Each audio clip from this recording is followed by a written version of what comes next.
Hey Britt, I know Steve's coming into town for Comic-Con, but it looks like he sent us something early. Wonder what it is. This is way cheaper than flying.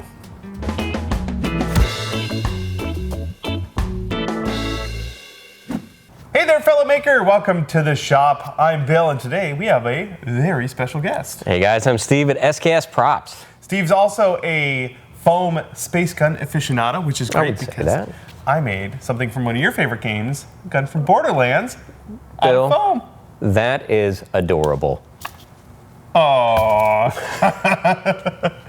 Not Borderlands. What is this from? This is a tech shotgun from the upcoming game Cyberpunk 2077. That is awesome. It's massive and crazy pants cool. This is all made out of foam? Correct, sir. Yeah, Like so weighs nothing. Yeah. Con safe, so you have no problem getting this in. And the great thing is the entire thing breaks apart to go into my luggage. For travel, so that he could bring it all the way out here to Seattle for Emerald City Comic Con. Correct. Now, you did a video on the fabrication over on your channel.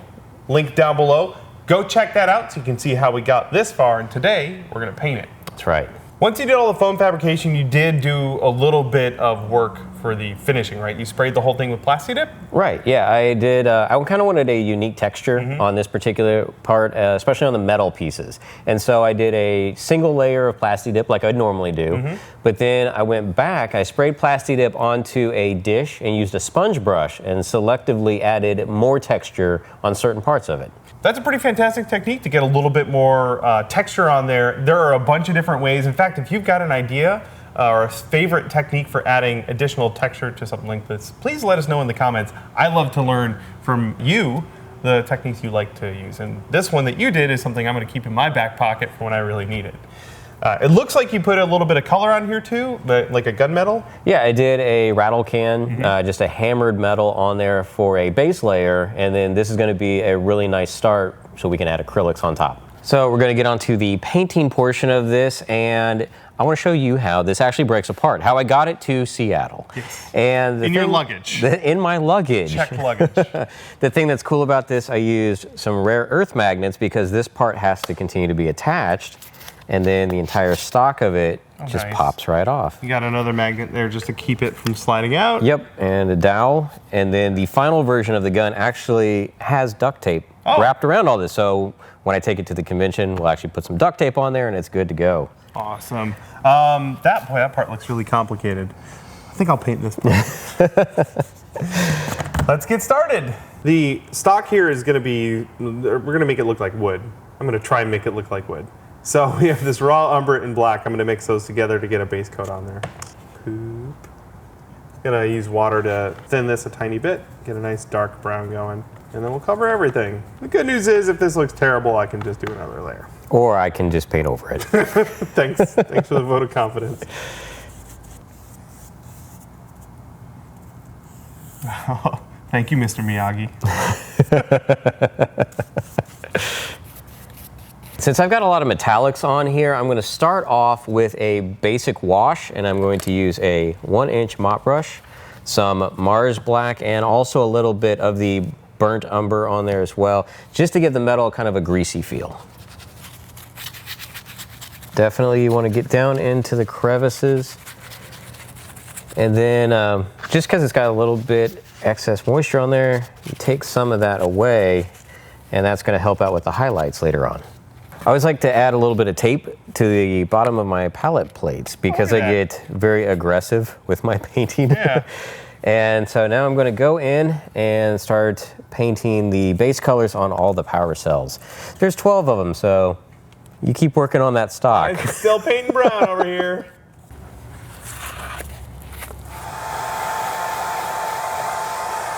I've got the base coat of brown done for my wood stock. It's very dark, and I want to add like a wood grain. So I'm mixing together some browns here to get that wood grain color.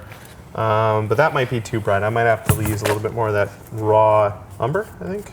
Darken it a little bit more. This one, I am not going to thin. I'm gonna dry brush it. I want it to not flow. Just some little streaks, and I've got a chip brush so that I can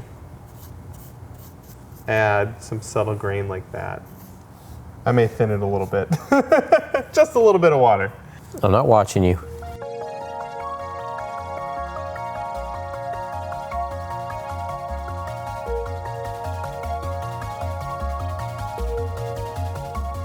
This is coming together pretty well, I think. And I want to do one more pass of wood grain.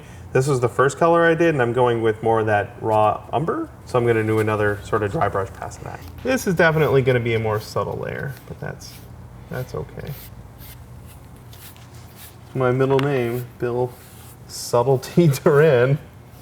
Some of these spots I hit a little hard, but it will dry darker, so I'm not too concerned. Also, I don't have to carry this around a convention, so I'm also not concerned. The wood grain that I brushed on there is dry enough to touch, which is awesome. And we were wanting it to be a little shinier, so we got some more of our gloss varnish. And I like varnish because it dries really fast. But I also really, really like the smell. We want to make the wood part shinier, so we're going to spray that on there, but the rest of this we don't want to touch with that gloss varnish, at least not for now. So I am going to mask that off. So I'm going to get working on that for the next 3 or 4 days, I think. I shouldn't talk. Steve's been diligently getting some work done on his wires. Yeah, so I am very fortunate that this gun has a lot of intricate wires, and they're all underneath of the power cells that I've already glued on. It probably would have been smarter of me to do all these separately and then glue them on later, but that would have been too easy. So now I'm having to go in and actually use little tiny miniature painting brushes to go in and fill in all the wires. Of course, some of the wires are two-tone as well, so they're yellow and green on the same one because that's just easy. So I've been going in and painstakingly filling these in one at a time. So Bill's masking, I'm painting little wires. It's going to take a while. That part of the build, yeah. We've approached peak tedium. No one's sanding. No one's sanding yet. No, that was in my video. Yeah.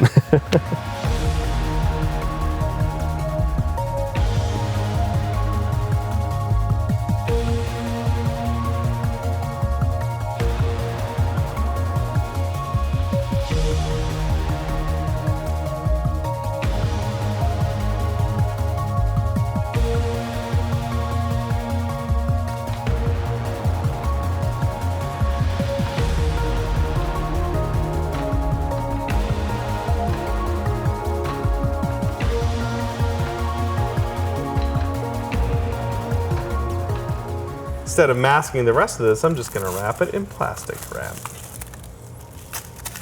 Saves on time and tape. Time to make our wood more shiny. I have my gloss varnish here. I have my new spray booth ready to go. So I'm just going to put a couple of coats of this on there.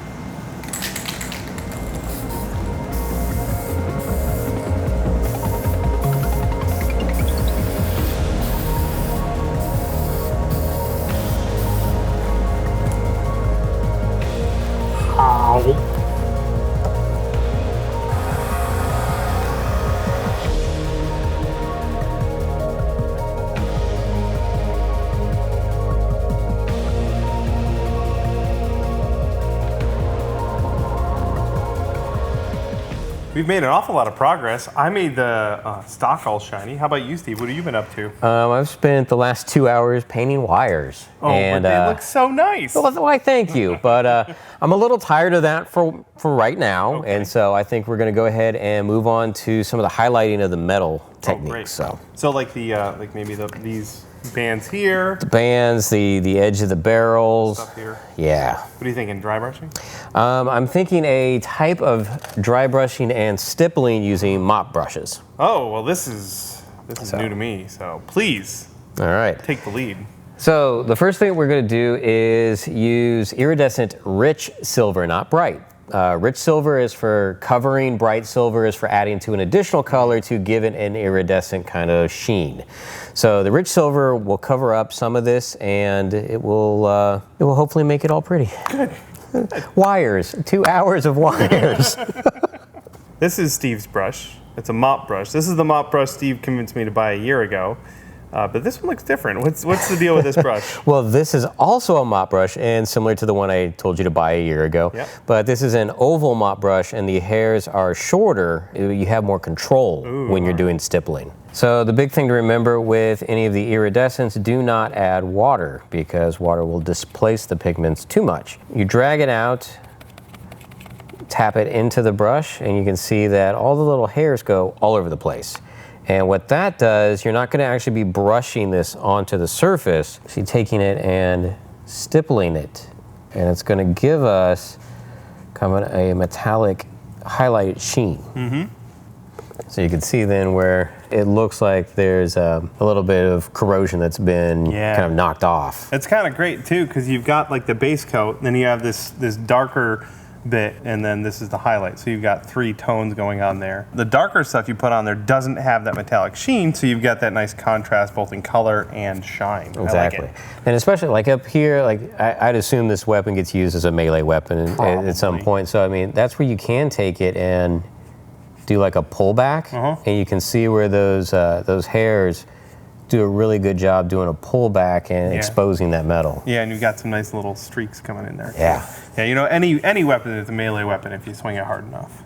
So the big thing here is not to overdo it. So I'm going to look at this after I do the whole thing and then probably go back and pick out a couple spots to highlight even more. But this is one of those techniques where you can really pick out too much. And if you do it everywhere, it's just going to make it uninteresting. Too uniform. Yeah.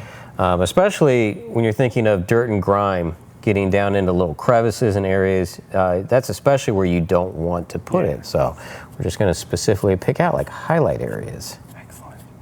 You know what I'm going to do while you're doing that is I'm going to mask off the wood. Yeah. So that when we do that on here, we don't get any metal on the wood. Sounds like a plan. All right, cool. And it's constantly about turning the brush as well. You're just trying to minimize brush strokes and give it more of a random pattern. After a while of doing this, enough pigment gets in there that it will start to flatten the brush bristles, and all you need to do is just wipe out all the excess, and then it'll kind of rejuvenate them, and then you can just go back into your paint again, reload, and you can see then they're all random again. It's not as compacted. It's my turn. So kind of take it, draw it out just a little bit, no, a little more than that. And then kind of dab into it and twist it while you're doing that. And that will kind of have all the bristles go out all over the place. I gotcha. Like so? Yep, that's it. And then I'm stippling? Yeah, and while you're doing that, you're Twisting? continually twisting it. Tell you what, masking is super helpful because I can be careless. You stay down there, mister. This is frog tape, and the thin stuff is the Tamiya tape. The frog tape does not seem to stick to the varnish very well, but the Tamiya tape seems okay. So we all got together and decided that Steve should do the rest of it. It was a mutual decision. And honestly, a lot of this just comes to brush management, practicing with it. You know, it's one of those things where you've got to just get familiar with painting, and that's coming from an illustration background. We did a lot of different brush and painting techniques without painting any type of actual subject matter. You know, it was completely about get that brush, find out what it does. Paint job that Bill applied has thoroughly dried at this point. This brush doesn't hardly have any pigment on it left, but what I'm doing now is I'm actually going back in a circular motion, not in a brushing motion. And what it's doing is lightly covering it, but it's layering that. You know, you can see that there's now a texture underneath of that metallic that I'm laying down now. That looks awesome. It does look better. All right, so now we're going to be going in on the power cells and painting these. Now it still needs to remain matte black here and here. Only the edges have a sheen to them. So we're using a 1/2-inch filbert brush on this. And it looks like you're not covering the whole thing. No, I still want this to have kind of a weathered look to it. So I'm just kind of hitting the highlight areas, allowing that texture that I did with the Plasti Dip just to kind of stand on its own. The big thing is when this gets out in natural light, all these highlights are going to pop that much more. All right, now I'm going to go in with some raw sienna, and this is going to give it kind of a matte, rusty, grimy look. And I'm really going to concentrate this into the little nooks and crannies that are down in here where a lot of the elements would build up. You know, and with this technique as well, you don't need a lot. You do not want to add water. So I'm using a 1/2-inch filbert brush here, and I'm making sure to not get a ton of pigment. So I want some, but not a lot. All right, so now that we have that in there, I'm gonna go in with a clean one.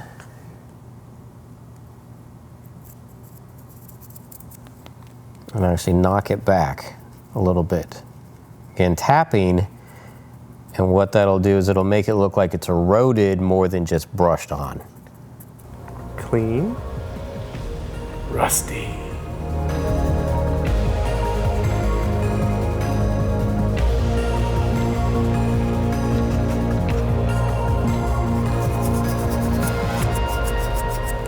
Time to finally take off the tape.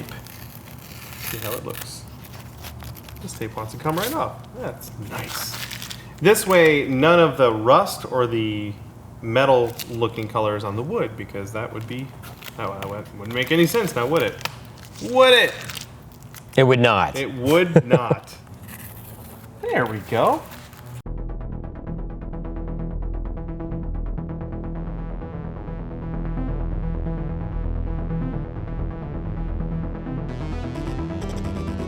My buddy Nick, aka Modulus Props, is also building a tech shotgun and sent me a bunch of really handy little decals to put on my version. So I'm gonna take the time to cut all these out.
Steve, I think these wires look really nice. Thanks, man. It is Good thing you spent all that time on those. a little bit of time on that.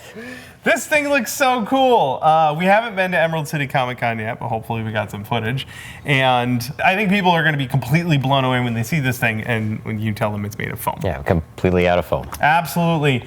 People are going to lose their minds. It is crazy light, but it totally sells as metal and wire and kind of wood.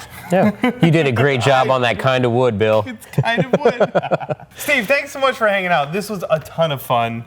I'm excited to see the whole ensemble and go see our friends at Emerald City Comic Con. And I'm also excited to see what you've got coming out next on your YouTube channel. That's right. So once again, the construction build for this is over on youtube.com/SKS Props. And then starting on the 25th, I'm going to be revamping my whole YouTube and website. And I'm going to be coming out with a lot of really cool things. Yeah, Steve's already told us. I'm not going to spill the beans right now, but trust me when I tell you, you're going to want to go subscribe right now just to make sure you don't miss what Steve's got coming out next. Yeah. I'm subscribed. And I'm excited to see what you're doing. That'll do it for this build. We're gonna wrap things up and head to the con here pretty soon. Thanks so much for watching. Of course, all the tools and materials we use will be linked down below. All the fancy paints that Steve likes to use. All the fancy brushes too. It's the brushes. The brushes are so good. I gotta get some of those. Or steal Steve's. I would notice. He would notice.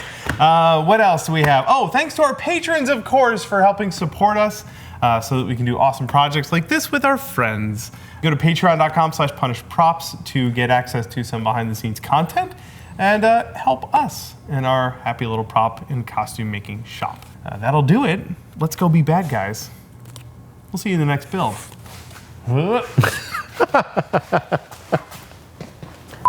worry, I'm only gonna use like 3 seconds of this probably.